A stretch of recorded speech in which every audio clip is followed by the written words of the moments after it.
के बने हुए शिवलिंग का पूजन करना चाहिए। ज्येष्ठ मास में मरकत मणिमय शिवलिंग की पूजा उचित है। आषाढ़ मास में मोती के बने हुए शिवलिंग को पूजनीय समझे। श्रावण मास में नीलम का बना हुआ शिवलिंग पूजन के योग्य है। भाद्रपद मास में पूजन के लिए पद्मराग मणिमय शिवलिंग को उत्तम माना गया है।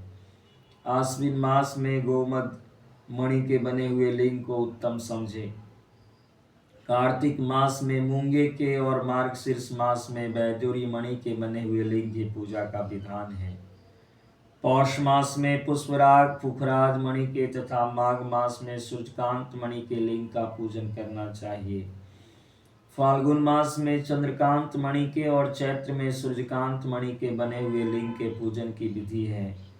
अथवा रत्नों के न मिलने पर सभी मासों में सुवर्ण में लिंग का ही पूजन करना चाहिए।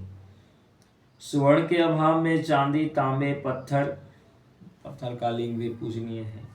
मिट्टी लाह या किसी वस्तु का जो सुलभ हो लिंग बना लेना चाहिए अथवा अपनी रुचि के अनुसार सर्वगंधमय लिंग का निर्माण करें।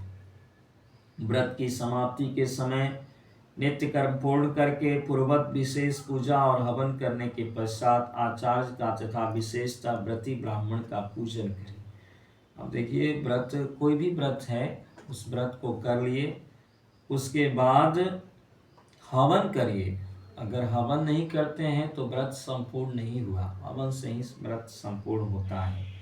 और फिर जो आचार्य आपके व्रत को करवा रहे थे उनका भी पूजन करिए, मतलब उनका भी सम्मान करिए, उनको दक्षिणा दीजिए, तभी आपका जो व्रत है पूरा हुआ।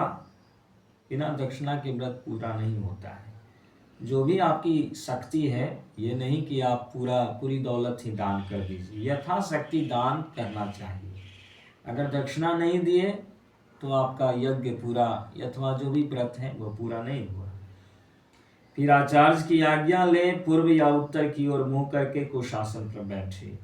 हाथ में कुश ले प्राणायाम करके सांब सदाशिव का ध्यान करते हुए यथाशक्ति मूल मंत्र का जप करें।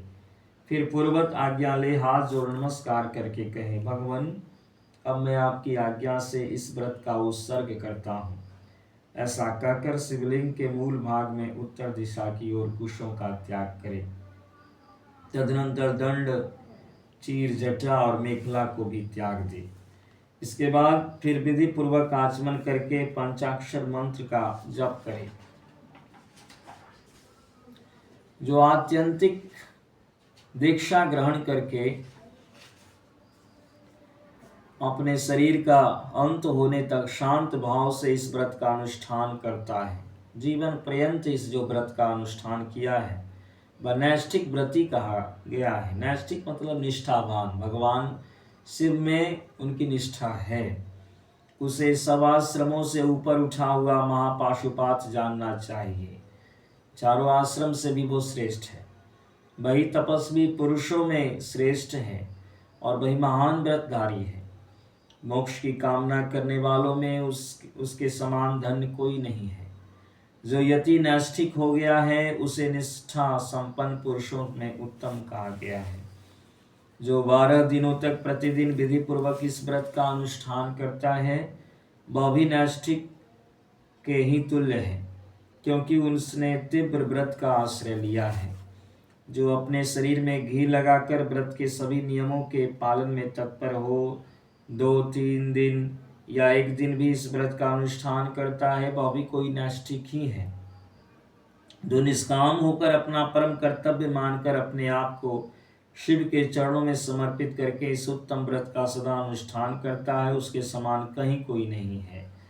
विद्वान ब्राह्मण भस्म लगाकर महापातक जनित अत्यंत दारुण पापों से भी तत्काल छूट जाता है, इसमें संशय नहीं है। रुद्राग्नि का जो सबसे उत्तम बल है वही भस्म कहा गया है।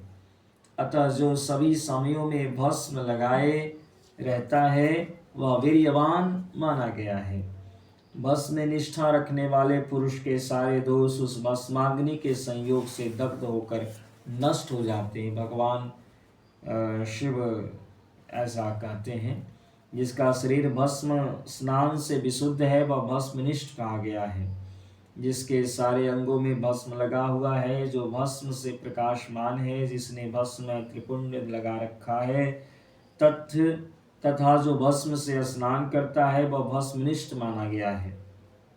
भूत प्रेत पिशाच तथा अत्यंत दुस्सह रोग भी भस्मनिष्ठ के सानिध्य से दूर भागते हैं, इसमें संशय नहीं है।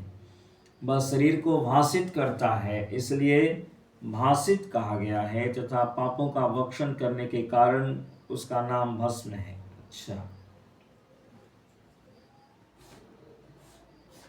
भूति, भूति मतलब ऐश्वर्य, तो भूति कारक होने से उसे भूति या विभूति भी कहते हैं। विभूति रक्षा करने वाली है, अतः उसका नाम रक्षा भी है। भस्म के महात्म को लेकर यहाँ और क्या कहा जाए। भस्म से स्नान करने वाला व्यक्ति पुरुष साक्षात महेश्वर देव कहा गया है, वो भगवान शिव के समान है। यह महेश्वर परमेश्वर रुद्राग्नि संबंधी भस्म शिव भक्तों के लिए बड़ा भारी अस्त्र है, क्योंकि उसने धौम्य मुनि के बड़े भाई उपमन्यु के तप में आई हुई आपत्तियों का निवारण किया था। इसलिए सर्वथा प्रयत्न करके पाशुपत व्रत का अनुष्ठान करने के पश्चात हवन संबंधी भस्म का धन के समान संग्रह करके तथा सदा भस्म स्नान में तत्पर रहना चाहिए।